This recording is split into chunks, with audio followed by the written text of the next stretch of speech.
everyone. Happy Wednesday. I'll wait a couple seconds for people to pop on here. We got a fun little calming glitter jar activity for you all today. Let's see, it's 3 o'clock. All right. I'm already making a mess here. My jar is leaking a little bit. That's okay. Okay. Well, welcome. I'm Lexi Richter. I'm the County Youth Coordinator for the Extension Office. I'm really happy you guys are here to do our calming glitter jar activity. It's a really fun activity for youth and adults. I know that for myself, sometimes I just have a lot of energy or I feel nervous about something, pre-meeting jitters, pre-live jitters. So having something just to kind of fidget with and take your mind off things for a minute is great. And for kids, you know, if you're feeling nervous or have a test at school or anything that you just can't get out of your mind, this is a great way to help you kind of calm down at night and to make sure that you are, you know, putting yourself in a good headspace for the next day. So before we get started, if you're joining us live and you're doing it with us and you have questions, I have Ashley here kind of watching over the comments to see, and we can kind of talk about that as we go. Otherwise, if you're watching on replay and you make your jars, please send us pictures. We have a fun summer bag kit that we will be giving away for those who send us pictures of their jars or how they turned out, little videos. It has a kite, a frisbee, a jump rope, and a cool little color changing 4-H cup right up there. So make sure you send us those pictures. We want to see, like and share so other families can get involved. But let's get started. So what you're gonna need is a jar. I have these plastic kind of mason looking jars. You can also use smaller glass jars if you have them lying around, empty water bottles, anything really clear. I know there were some ideas of using old spaghetti jars too. Anything really works. You're gonna need either glue, clear glue, or corn syrup. The differences with that is this one, I used just corn syrup in it, and it's a lot more, I don't know if you can really see that, it's a lot more watery in consistency, and it's leaking a little bit. Otherwise, here, Ashley will be my demonstrator. So you can see the glitter, you can see it move, but it's super watery, it just kind of floats in there. Whereas this one we used glue, and because the glue is thicker, it's a lot slower moving. I think it looks a little prettier. But it's whatever you have at home or you want your consistency to be. So clear glue, thick, corn syrup, super light and watery.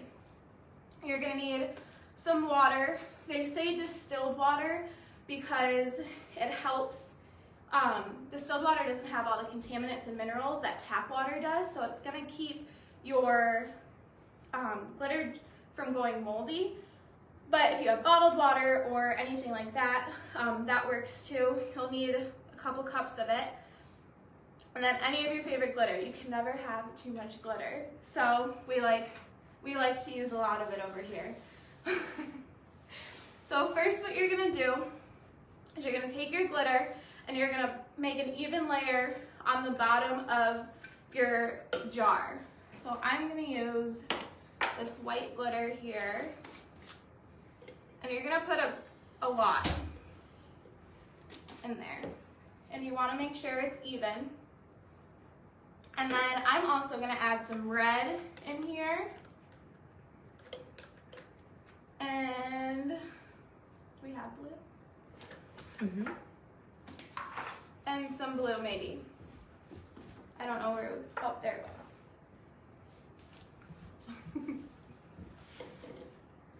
Okay, and then I like to just kind of shake it up a little bit, mix up the glitter so that it's all kind of even at the bottom. So once you have it even, you're going to take either your glue or your corn syrup.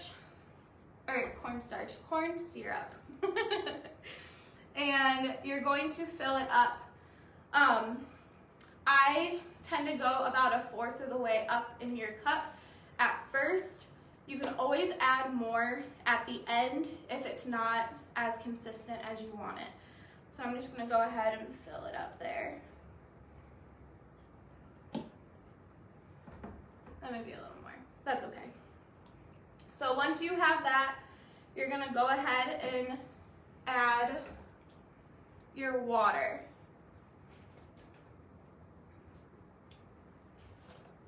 So you're gonna take your water, and you're gonna fill it all the way up to the top.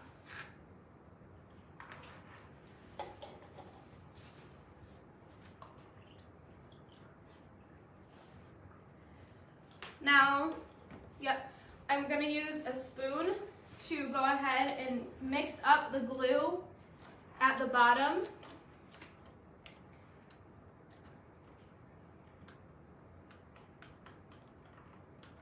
And make sure it's all somewhat dissolved into it. Okay. So now, in order for the glitter to not clump as much when you're shaking it, we found that using dish soap helps. You only need a couple drops, so you don't want to put too much in there.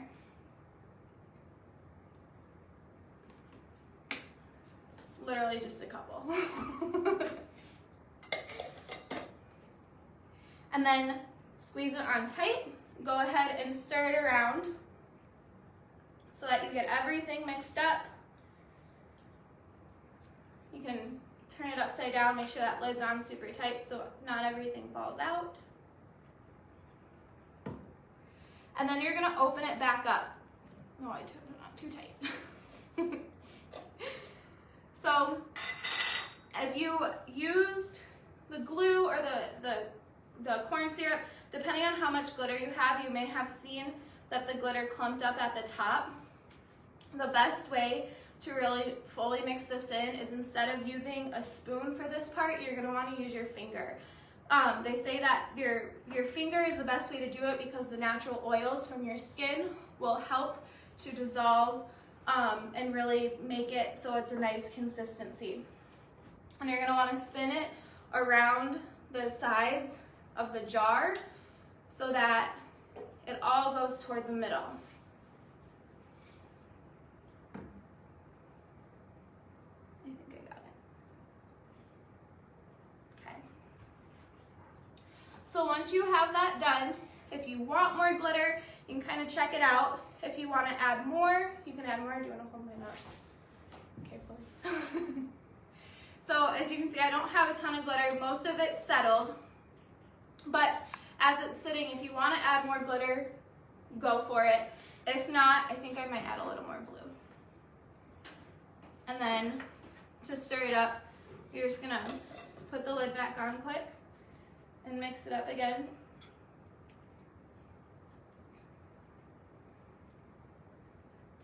And there you have it. Now, if you want your lid to be sealed on just as tight, if we have little ones running around and are worried about it kind of opening and going everywhere, you can use hot glue. And what you're gonna do is you're gonna put hot glue all around the inside rim of this lid so that when you glue it on, it kind of stays shut there, and then we don't have to worry about leaks or spills or anything like that. There we go. So then the best way to use this, or what they say the best way to use this is when you're sitting here and you're playing with it. It's also really good to add in some breathing techniques when you're lying down or you're just trying to calm yourself down. So as you're watching the glitter and you're just kind of relaxing, take a couple deep breaths in, deep breaths out. Really like lay there and just wiggle your toes and focus on your toes, focus on your fingers, all that good relaxing stuff. But if you have extra jars at home, these are really fun, like little gifts or sensory toys. The little mini jars are cute for office desks. Eat something easy and small to parents if you're sitting in a meeting and need something to fidget with. This is a really great thing to have. If you have extra jars at home and you don't want to make this big of a mess all the time, we also have an idea or a little craft that you can do as well. If you have a small jar, these are a different type of calming jars. So these are positive affirmation calming jars. And what they are is you can decorate it however you want. Again, you can use a mason jar, old spaghetti jar, whatever you have laying around. And I will link this in the comments after we are done, but you can use this and it has just some positive affirmations on here that you can cut out. So it says, I am powerful, I can hold my head up high, I am strong and healthy, and just lots of pages that you can cut up and you can put in here, or you can add your own, something that you're thankful for, or something, a goal that you want to work toward, and you put them in here. You just fold them up and put them in, and then if you're ever feeling like down or you just need a lift, you just pull one out, and this one says I am relaxed. Now I am, because I made my glitter jar. But you can just pull one out and just kind of read it to yourself and take it in, breathe it out, use your glitter jar. But that will also help with mindfulness and reassurance and calming methods and techniques. So again, if you watched us live, make sure you like us, share our page so that we can, I said cookie, join us next time. Oh, Ashley's plugging in her own Facebook Live. Sorry guys. But make sure that you send us pictures of what you made. Send us a little video, how it turned out. We are going to be holding our drawing for our summer bag kit at our next live, which will be on the 24th at 3 p.m. with Ashley. And we're going to be making some yummy summer fruit salsa with cinnamon tortilla chips. Did I say that right? You said it correctly. Okay. I'm really excited, so we hope you guys can join us for it. I'm kind of peeking since I've been behind the camera. So yeah, so we have the live on the 24th. Also on the 24th is a crayon workshop where we're going to be using old crayons, melting them down, and making candles out of them. That is offered for 4th grade and up. Yes, 4th grade and up. That will be on the 24th. And then for our younger ones, kindergarten and 1st graders, we are going to be having a reading workshop on the 31st. So make sure to watch our Facebook page for all that information. Any other programs that we think of that we pop up there, we'll throw on our Facebook page. If you want to be a part of our newsletter, check us out. Send us an email, we'll get you a part of that. You can stay up to date with us. So, okay, thank you all so much.